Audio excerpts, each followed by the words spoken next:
So I'll start by playing the interviewer for a moment and ask Kirsten, what is aging? What is the meaning of aging? And how would we distinguish that term from the aged, from people who are elders? Because they're connected, but not, one and the same thing. Yeah, thanks, Drew, and Anthony too, and for everyone who's here with us. I really like having that distinction put up right away because I think, so often when we hear aging, we can jump all the way to thinking, oh, it's just about getting old, or, maybe we have a different sort of relationship to aging when, and if we're around really young people who we think of as, growing up. But I think having the distinction in our conversation will be nice to think about.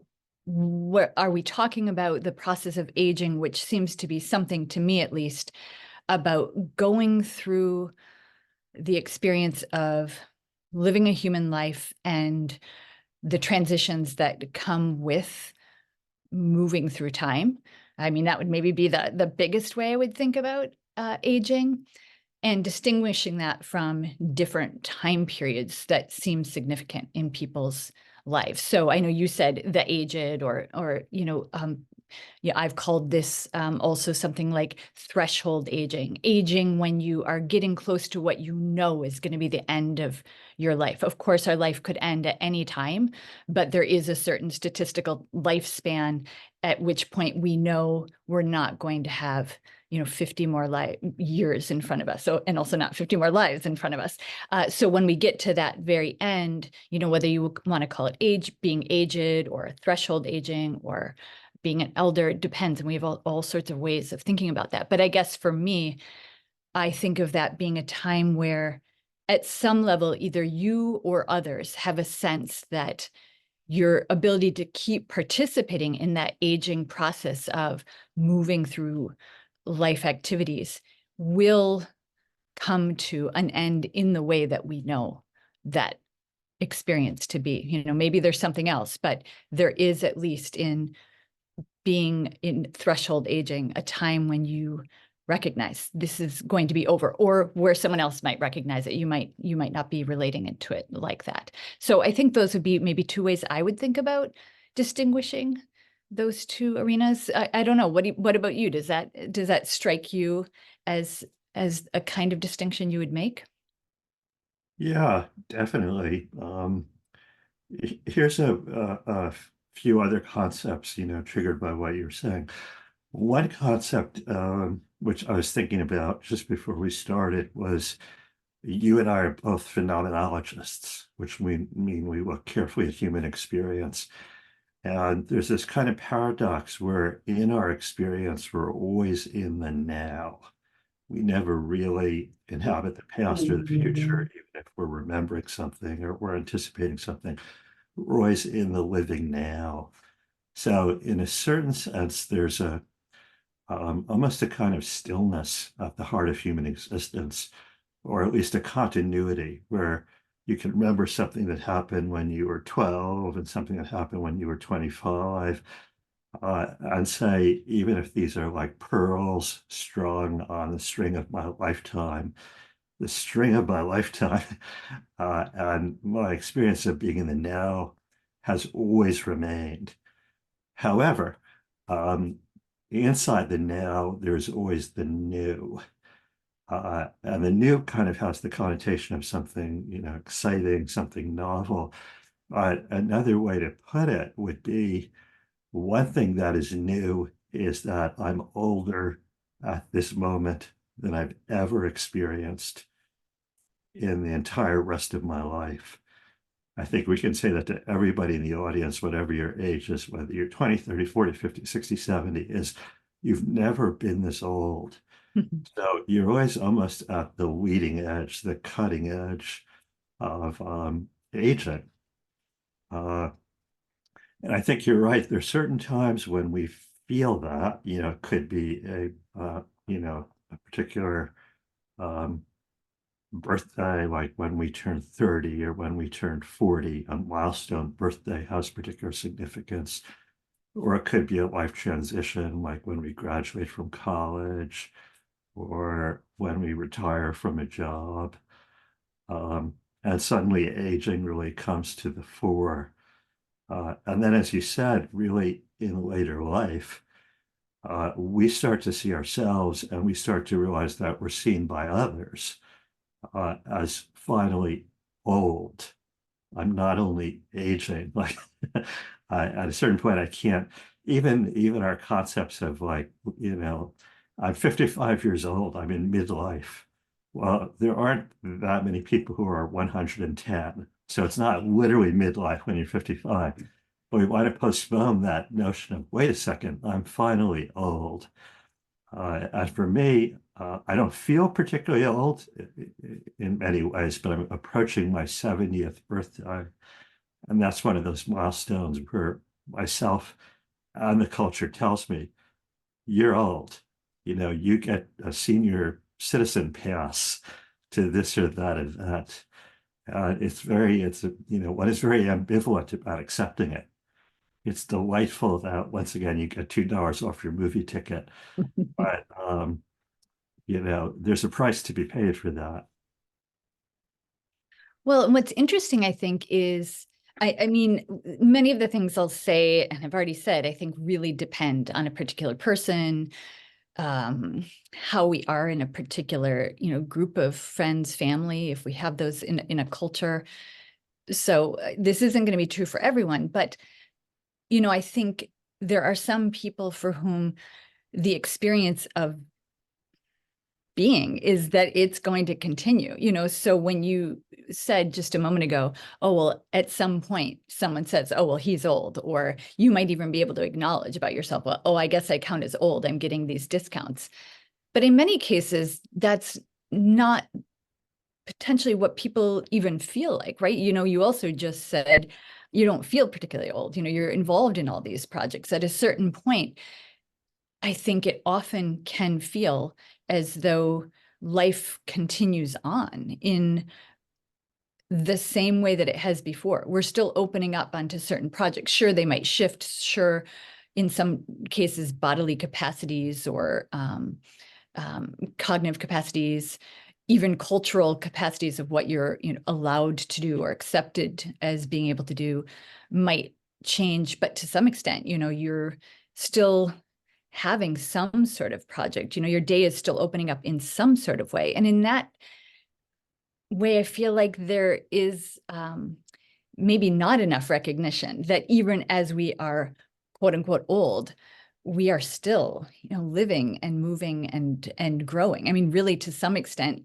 up through the day of our dying, there's still something that's happening. And yet I feel like there's such a constriction around being old that doesn't necessarily acknowledge that. And maybe I'm being too generous too, because I'm not there yet. But I'm thinking about people like my grandparents and people around whom I've been, even when they've been quite debilitated with pain or illness, there's still something about them that also feels like this I'm still in time experience that, we have across the lifespan. But it is different, I guess. Yeah. I think there is a lot of ageism in our culture. I was on one of these philosopher sessions with Kevin Aho. Anthony referred to that previously. And Kevin said, ageism is a peculiar kind of prejudice because unlike sexism or racism or homophobia or whatever, which is usually directed at an other, we are trying to distinguish ourselves from. Ageism is directed at our own future self because we are hopefully going to become that elder who in our society is often scorned or laughed at or demeaned or marginalized. And I will say now that I'm becoming one of those elders, I do still feel the same sense of vital life within me. And there is some interesting health data that people who have positive images of aging live significantly longer and have significantly better health profiles than people who do not. It's considered a risk factor comparable to something like smoking. What is your own conception of aging? And unfortunately, our society, I do think, is sending us so many negative messages about getting older. It's almost like, poisoning, poisoning our mind toward ourselves, toward our own future selves or our own present selves, uh, and also shutting us off from being able to be in really kind of interesting intergenerational dialogues between younger people and older people, which in more traditional cultures may be more standard. The grandmother still lives in the family and is revered and consulted. We don't do that as much.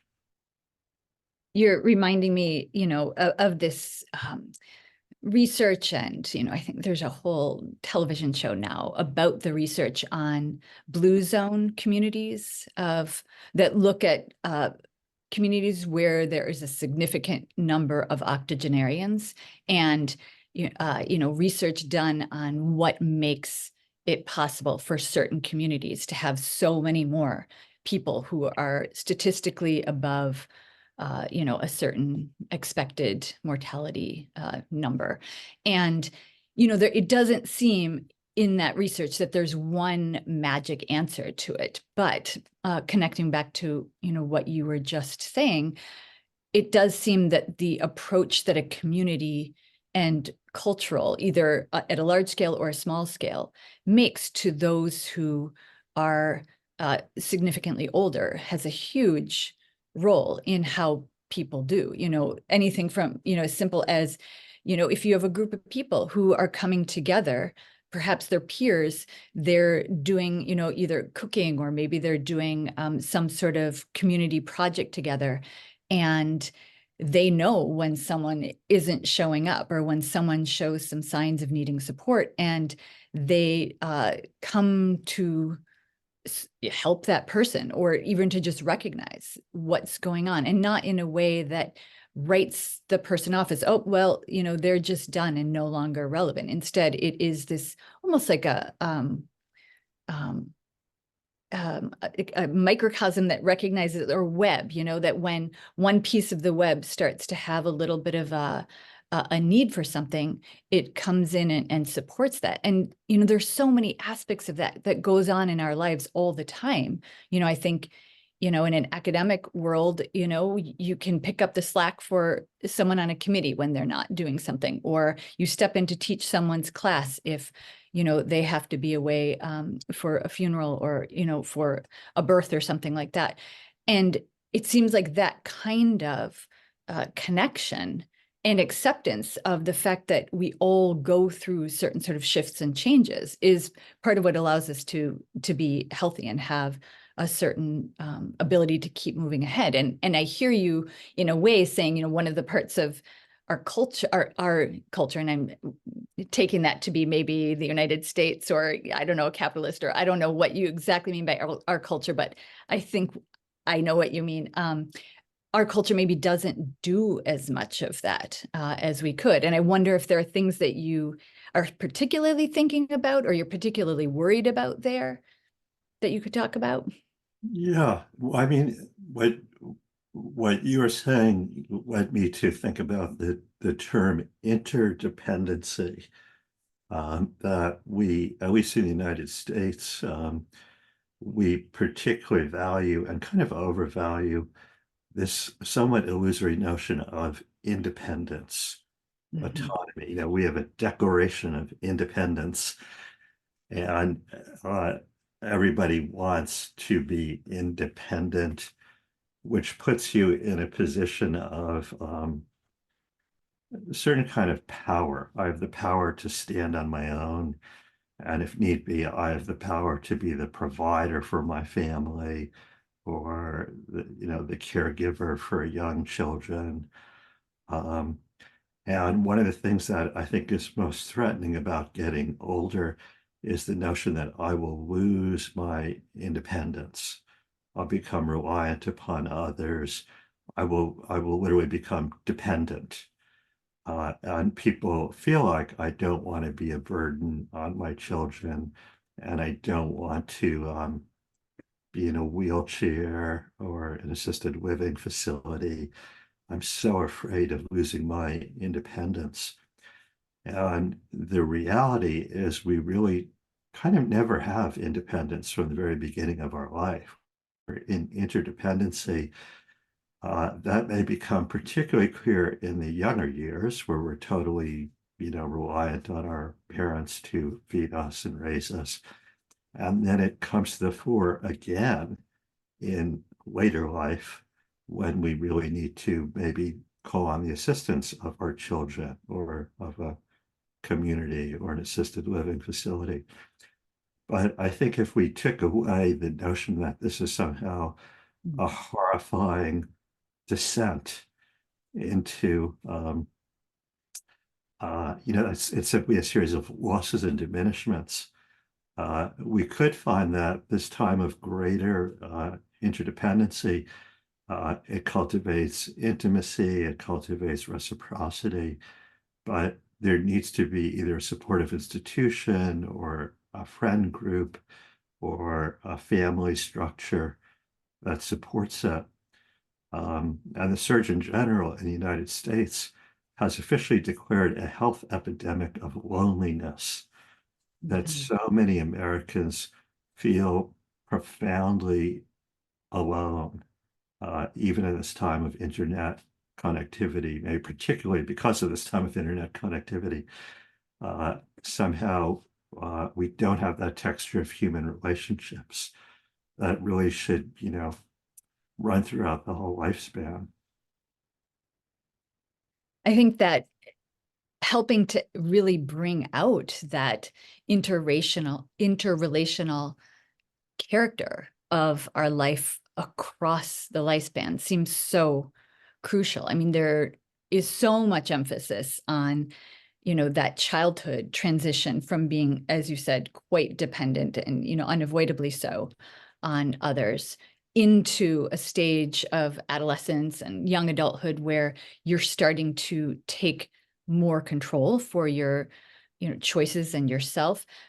But those are still, even in those activities, you're always dependent on the habits that you've developed and the supports you've had, with and through other people. And it's not, as you said, that those suddenly go away. It's an illusion to think that you're doing that all on your own. So, I'm really in a way just sort of repeating, but more for emphasis, and as I work through it a bit, how important it is that we recognize that that's always going on. And I guess another aspect of it that seems so important, I mean, you really brought out that kind of recognition might help it make the transition into needing more obvious supports in later life. Maybe that could help to ease it. But it also seems like if we could remind ourselves, and maybe we really need help in reminding ourselves, that doing that work of transitioning or shifting, I should say, what is supporting us, what new supports we might need in different situations, that is actually work. That's the kind of work we had to do when we were young into becoming young adults. And maybe, we sort of forget that when we're, just plowing ahead in our adult life if things are going all right. But that is a lot of work to figure out how to shift habits, especially after you've had them for a long time, and how to shift into perhaps being more explicit about your need for support from others. So one of the things that I feel like I've thought about more recently is how important it is or could be to have something like transitional supports as we move into a time where we are more deeply aging, specifically around this issue of needing different types of interrelational dependencies. Again, as you said, it's not that we suddenly need those and we didn't before, but I do think maybe the character of them and the maybe new valence of them is significant enough that it seems like we should have help with that. And I'll leave it there for a second. There's, I think, more to be said around that, around like facing mortality, but maybe we'll come back to that later. Yeah. I mean, one thing I was thinking when you were talking, this may be off the topic you wanted to focus on, but uh, there's so many transitions we go through in life. We don't want to talk today only about, quote unquote elders. Obviously, there's graduating from college. There's the excitement of your first job and your first apartment, maybe your first, girlfriend or boyfriend, whatever. Um, and we probably do a better job of ritualizing some of those than we do ritualizing retirement or ritualizing hitting your 60th birthday, which is a particular celebration in Japan, for example, but we don't have anything equivalent. And the term that comes to mind for me, kind of borrowed from Native American cultures, is kind of the vision quest, where we really realize that there are different transitions in life where it'd be very helpful to pause, maybe go on a retreat, if you're spiritually inclined to, be in prayer or meditation. Uh, and you really say, the vision, Carl Jung said, like what works for us in the morning of life is not going to work for us in the afternoon and evening of life. So you're really saying there's certain kinds of values and structures that were operative in my life. Maybe they did well by me, but I'm in a transition now, and I need to envision what this could be about. There will probably be certain losses and diminishments, but they'll probably come hand in hand with certain new kinds of possibilities and opportunities. Like when you retire, you lose your professional identity, you lose your work colleagues, you lose a big part of what you spend your day doing historically. But what do I do with these new opportunities that are opening up to me? If we don't think that through deeply, we're likely to deal with it rather superficially and quite possibly mishandle it, just wander around the apartment feeling lost and suddenly feeling like we're quite old and we're past our prime and, we're on a decline. And then that becomes a self-fulfilling prophecy. So in this book, Anthony mentions spiritual passages, and in my new book, Healing Body, I say we kind of have to go outside our culture. We have to look at, I look a lot at Eastern cultures, Hinduism, Buddhism, Taoism, and other periods of history, indigenous cultures, to find some of these kinds of visions, especially for the second half of life.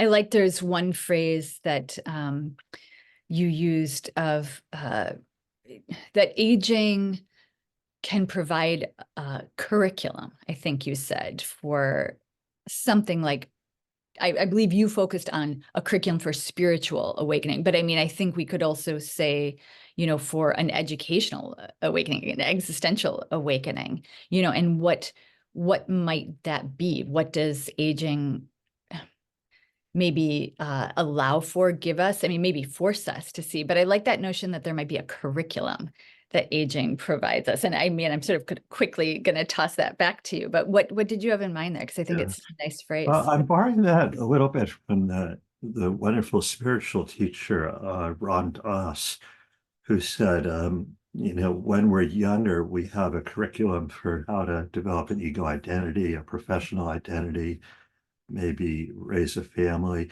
So that's a certain series of classes that we're going through.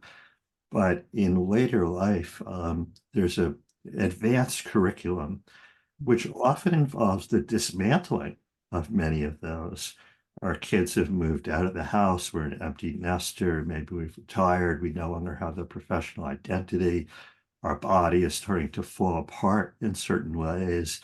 So we ask ourselves, who, if anything, if anyone, am I beyond my physical identity and beyond my social roles, beyond my professional status?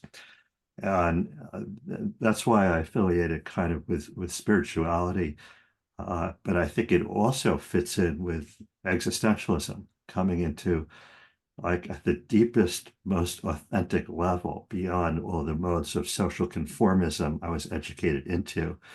Uh, what is life and what is my life really about? And it is an opportunity to go into deeper uh, revelations and discoveries that kind of transcend, uh, what we were up to in our 30s and 40s.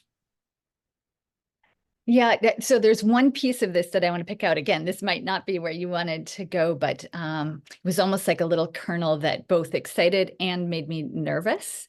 And it was, this discussion, which I'm not trying to say is not true. This happens a lot, but you said something about, our bodies might begin giving way or breaking down or something like that, and we can't do certain things. And I mean, that it does seem like our bodies definitely do change in aging. But I also wonder if sometimes, and I don't want to romanticize any possibilities that might come with changes, because sometimes they are just difficult. But I wonder sometimes if the culture that we're in that is so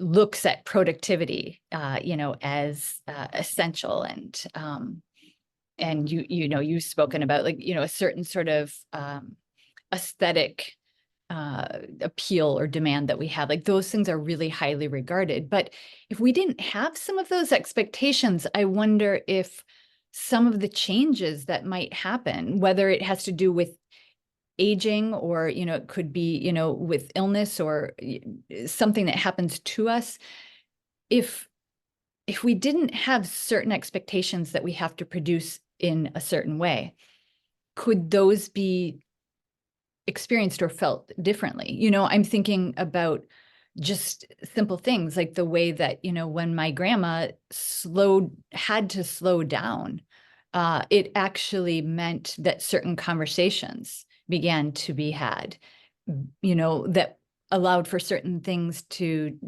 develop, certain feelings to come out, certain insights to come out, because things were slower. And I don't know, I mean, maybe you could look at those changes in her as bad, but I'm also thinking about, what if we, are just thinking about the different possibilities that come with different stages in life as bringing different things to us, rather than, okay, I guess we have to deal with this in aging, it's just going to get bad. I'm not suggesting you were saying that. I'm picking out one little piece, but this is partly to try to address a little bit, like looking at different cultural ways of thinking about things, and here I'm thinking about some recent, studying into a couple of different indigenous conceptions of temporality on more of a cyclical or a spiralic timeline that is trying to move us away from, the pressures of, say, a heteronormative reproductive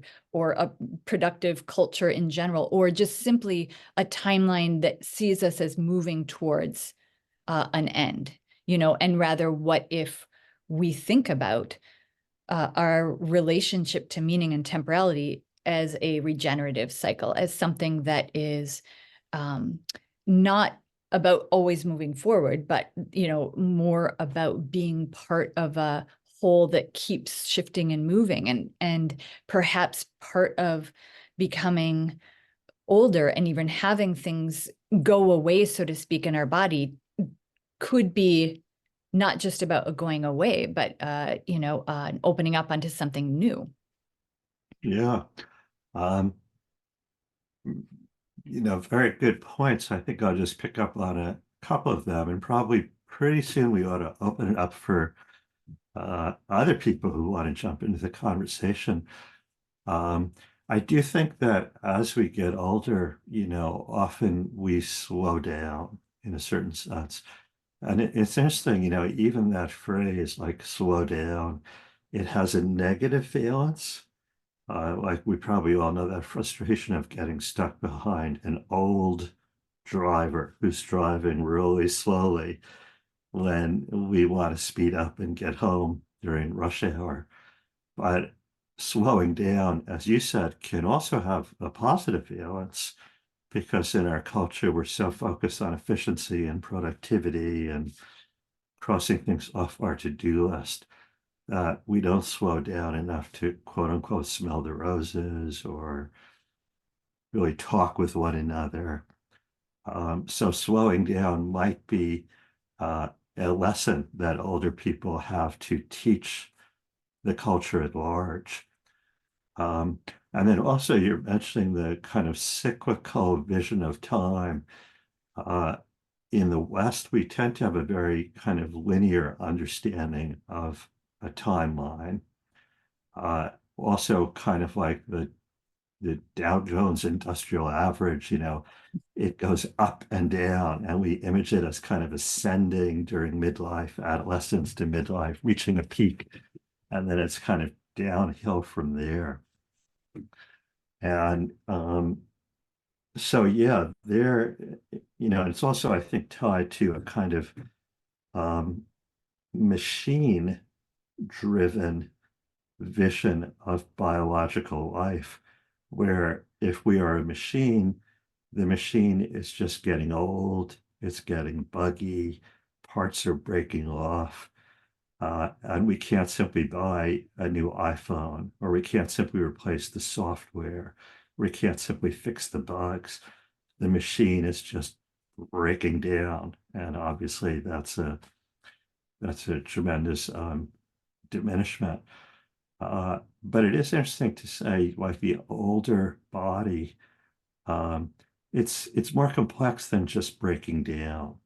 I think when you look in a youth-centered culture, when you look at an older woman versus a 19-year-old woman, the older woman simply looks less attractive. She's lost her looks or something. But if we put that aside, there is a certain beauty in the face of an older person, and the way they've kind of participated in creating their face, and the kind of the wisdom and the experience and the presence that you see in their face that you're not going to see in that 19-year-old. It's just different, not necessarily better or worse, but different in the circle of life. Yeah. Well, do you think we should open it up for others Yeah, to get in I'm here? hoping this was provocative enough that there are people waiting to jump in. Well, there's certainly a lot more that could be said. So in that sense, we should be good. Yeah. So Anthony, do you want to moderate this part? Great. Yep, absolutely. Thank you so much. Let's get cracking and hope that we can keep the flow between you. So the first question that came in earlier on was from Pearl, who asks about the link between technology and the possibility of a greater fear or dislike of aging than in the past. So let's start with Kirsten, and then Drew can take over from Kirsten's lead. Technology and aging. I mean, the question, I think I could take it up in different ways. I mean, one thing that I immediately think of is, technology is often seen as something that is there to try to help and support us. But it can also become something that ends up, or necessarily becomes something that pushes certain expectations on us. So, I think there's so much emphasis now on the ability to try to address certain health problems, or to get rid of aging, via various technologies, the hope to end aging. That seems to me to try to address some of our maybe longings to put off the question of our own mortality a bit more.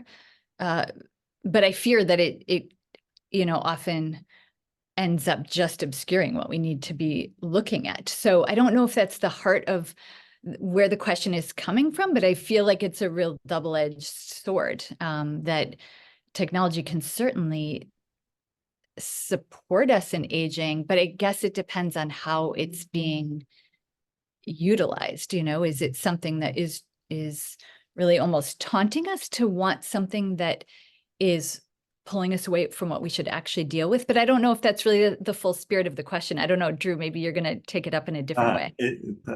There's so many ways to approach it. So I'll throw out two concepts. One is in a quote unquote traditional indigenous culture, elder wisdom is respected because you have a certain kind of knowledge, let's say, about the planting cycle in an agricultural society, a certain knowledge about the traditions of the tribe, the history of the tribe. In our society, it's elder wisdom is not as respected because what is most wanted is people who are up on the latest technology, people who really understand TikTok, people who know how to get the message out on social media and Instagram, people who can quickly master the latest, updates to various computer systems. And I would say the elder brain is probably not that great at doing that. And so there's this thrust to, hire young people. You can pay them less, they'll work longer hours, and they'll understand modern technologies better. And so in that sense, it's kind of unfortunate. Another thing, it's just an example of what you were talking about. I gave a talk recently at the Multiple Sclerosis Foundation, and this was an opportunity to reach, I believe, hundreds of people through a Zoom interface, whereas because of kind of the neuromuscular, et cetera, problems that come with multiple sclerosis or Parkinson's disease or whatever, they may not have been able to attend live events. So it is a way to have that kind of interdependence, interconnectivity, mediated by internet in a way that is really helpful to people who otherwise would be isolated. On the other hand, as these big organizations and foundations replace live events with these internet-based get-togethers, it also fosters a kind of isolation because you miss that kind of body-to-body contact when you really come together with other people who perhaps have a similar body as you do, like a Parkinson's support group or an MS support group, or when you're really with your family members rather than just having a once-a-week Zoom call. So I think that's not only, something about the elderly. I think it's something we're all feeling, that we've never been closer with one another, but it's still a remote interface is holding us together apart.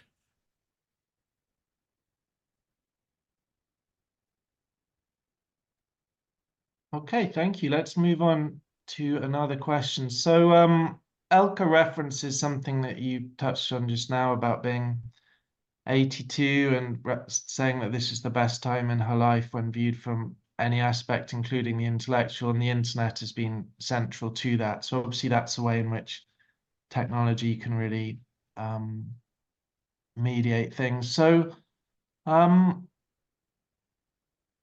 here's a question that looks like it will tap into both of your experience with phenomenology. Well, in fact, I'll combine the two. So one of them is from Fred, who asks, how do we experience the qualia of aging as present incremental bodily decline as distinguished from a cerebral future anticipation of mortality or morbidity?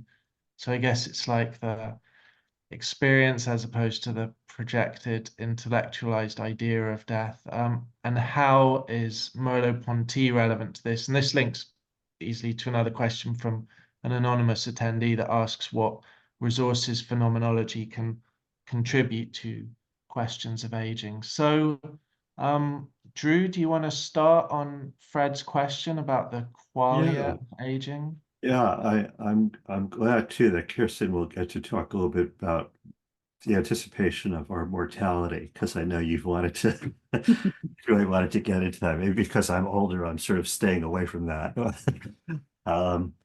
But this is going to be terribly self-referential, but in this new book of mine called The Healing Body, I really go pretty deeply into the phenomenology of, kind of the aches and pains and limitations of movement, et cetera, that go along with either chronic illness or aging. And sometimes the two are associated.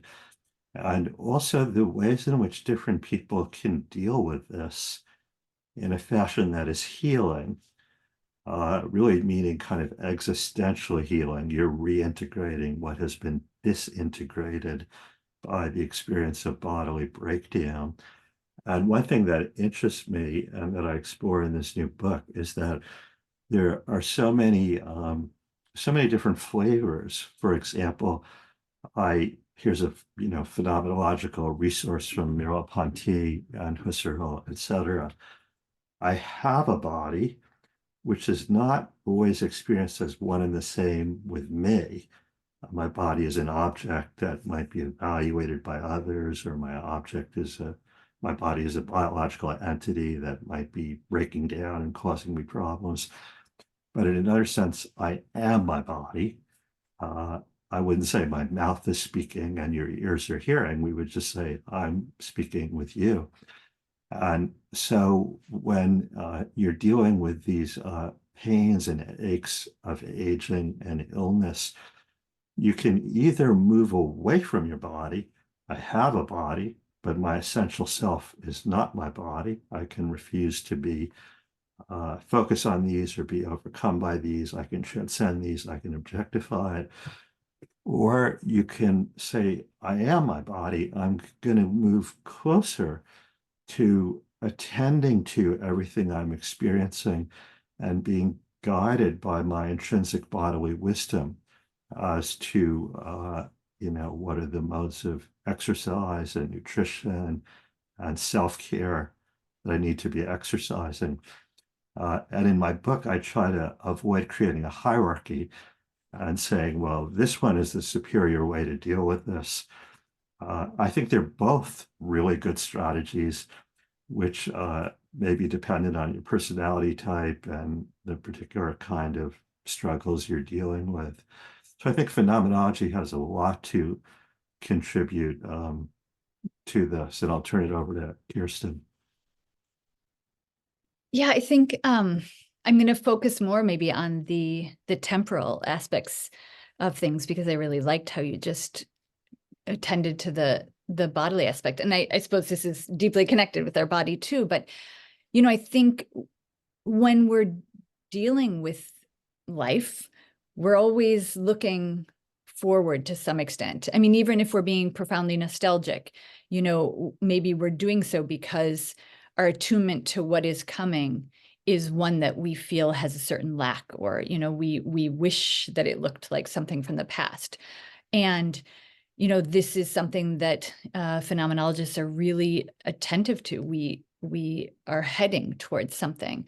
Merleau-Ponty and J.H. Vandenberg do a great job of discussing this Husserl. They're all, about our intention towards something. And I think then that becomes really a bit difficult or challenged when we have to face the fact that at some point with our death, that's going to come to an end. And, Heidegger is famous for talking about being toward death, and sort of like you said, Drew, like maybe we don't want to face that, because that is, it's certainly scary because it's an unknown, but it's also literally something we have no ability to experience until it happens. Because even if we know there is an impending end coming, we're still, until that happens, aimed toward it.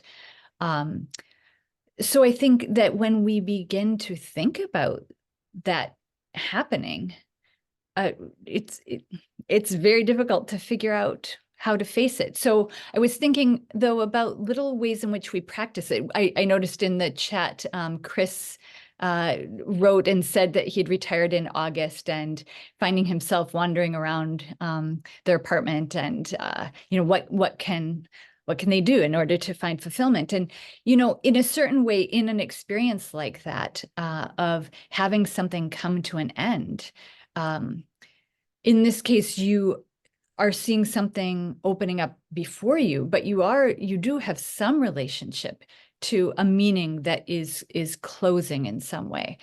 And I feel I don't quite know what to say or say here yet, except for that I feel like we almost need more mentoring around how to think about this relationship we have towards this, more absolute or a threshold end, when that temporality is really going to come to a close. And what I don't want to, what I think is maybe important to avoid, is for us to just think, all right, well, I guess I'm just heading in a straight line towards that finish line. It seems to me that there could be some things for us to learn about or think about temporality that pertain to ways, as I was talking about a bit earlier, that our meaning folds back on itself. Just like with Chris's example of retiring, I mean, there's something about moving forward and wanting new meaning, but that doesn't mean that what was happening up until then is suddenly just done and over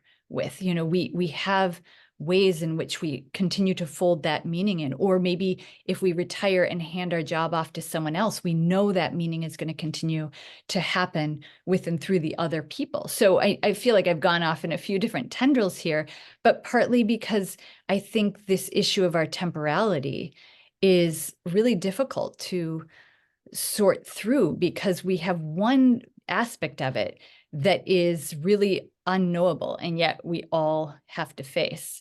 And I do wonder if in some cases the slowing down or the changes in our bodies can help us think about that. So maybe that's a way to bring it back to what you were saying a bit, Drew.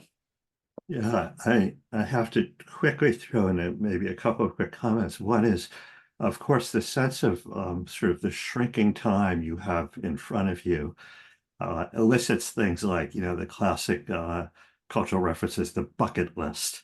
Before I die, here's what I really want to do.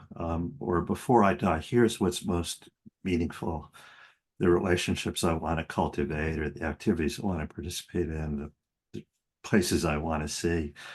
So that issue of kind of before I die becomes poignant and intensified.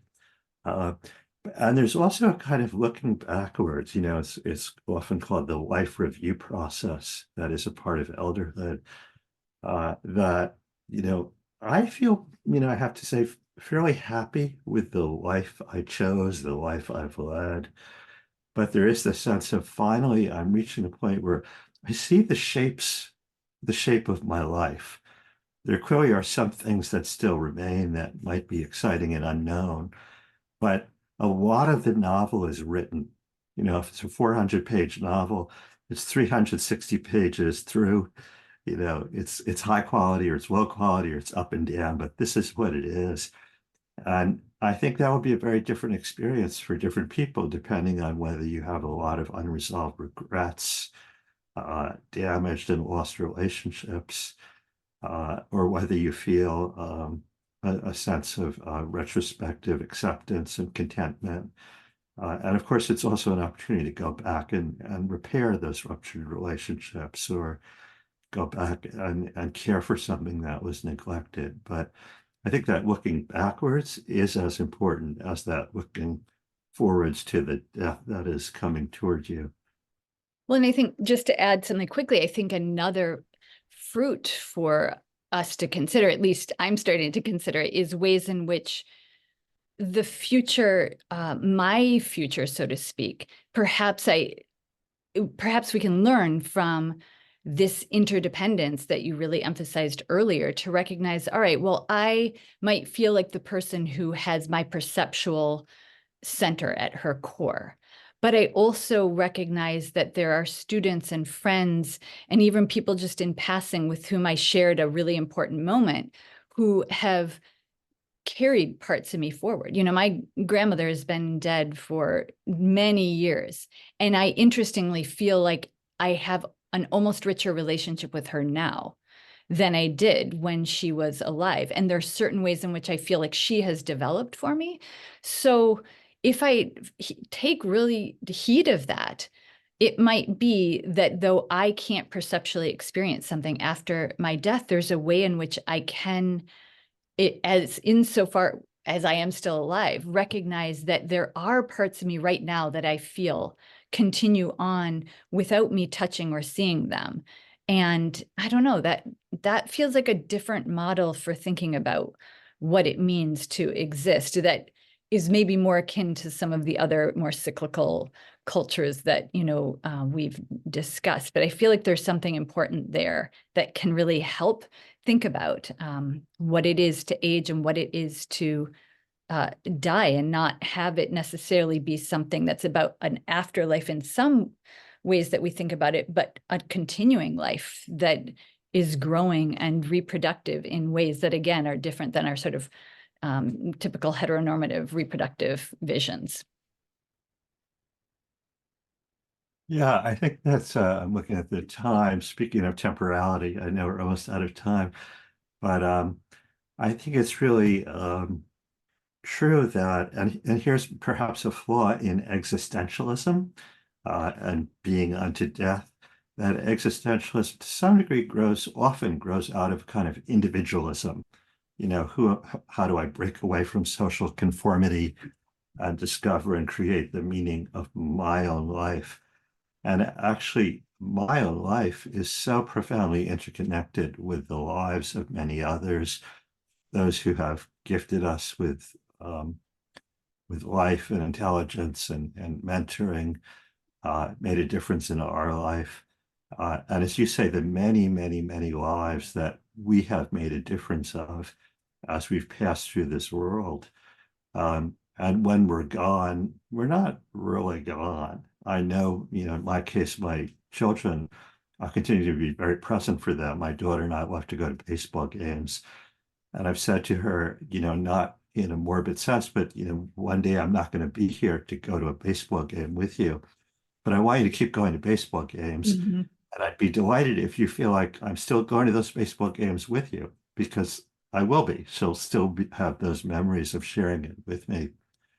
And there probably are other cultures than our own that are much more attuned to the dead are not dead. The dead are always with us, like the Day of the Dead in Mexico, which is really not a day of mourning. It's a day of celebration and feeling very keenly the presence of ancestors.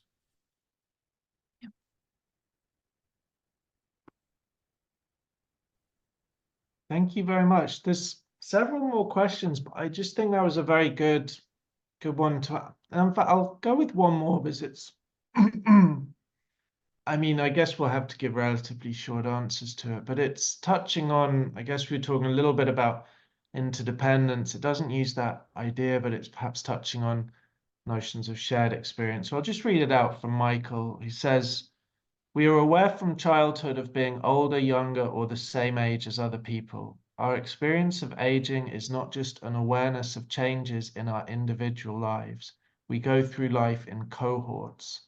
What effects can this shared experience have on our experience?" So, Kirsten, I see you nodding. Do you want to have the first bite at Michael's question? Sure. Yeah. My nodding is mostly to just say, yes, Michael. Yeah, that's so well put. And I think too, I see a message in the chat from Arif about, how to live our lives until death, but that's more of the issue than accepting death. I mean, for some people, accepting death might be the issue, but how do we do this well? And I think back to Michael's point, our cohorts really do matter for us. And what's hard is that you can't necessarily determine who your cohorts are going to be, whether that is just the immediate cohort of the people, in your happenstance life, or, what you're exposed to, in your cultural, media life and so forth. But it does seem like it makes all the difference what you have around you to support you, because we are not able to do so many of these things alone. So the difference between, I think about Denmark, I saw some studies about having elder people and kindergartners, together, living and being educated together, and how much that added to both sides of that dynamic. And it just seems like one obvious example of, well, that would be wonderful and ideal if we could all have that kind of cohort experiences we were getting older. I mean, I guess that's an intermixed cohort. But I don't know, it feels like that's the thing, is to notice, I suppose, how much other people in the community in which we live matter to us, and being around people who can understand and recognize what you're going through, similar to what Drew, you were saying about, bringing communities together, people with similar forms of embodiment or embodied experiences. If you can feel like you relate to people and they relate to what you're going through, that seems essential. But then it also seems essential to have intermixings of that, where people can maybe, help you see it in different ways. So I suppose just recognizing that that is so essential is what is needed, and that we need to really attend to the fact that, unfortunately, what often happens is, perhaps out of fear, perhaps out of resources, who knows, that as we get older and older, in many cases, we are in some cases left on our own. And Drew was pointing to that loneliness epidemic. Could be because you're physically alone, or you could be, smashed into a living community that is less of a community and more of a place where you just feel like you're crammed next to people, but you don't have the real connection. So I don't know. I don't have a great answer other than say, like, yeah, those are exactly the issues that need to be attended to. So Drew, maybe you can help me out. I'm not sure I have a good answer. I think you articulated it well, that it is really interesting phenomenon that we go through our entire life with a cohort who have experienced similar experiences, like the silent generation who went through World War II together. And there may be people who were really young and very influenced during the pandemic. And the pandemic will always be something that, bonds them together. And so there's this, there can be these kind of generational splits. Like, I'm old enough that I really still remember the Beatles and the late 60s and the early 70s. And that was sort of like formative in my politics and my worldview. And now there are people who are growing up with Taylor Swift or Billie Eilish or whatever. And they're growing up with TikTok and social media, and that's going to be really formative to them.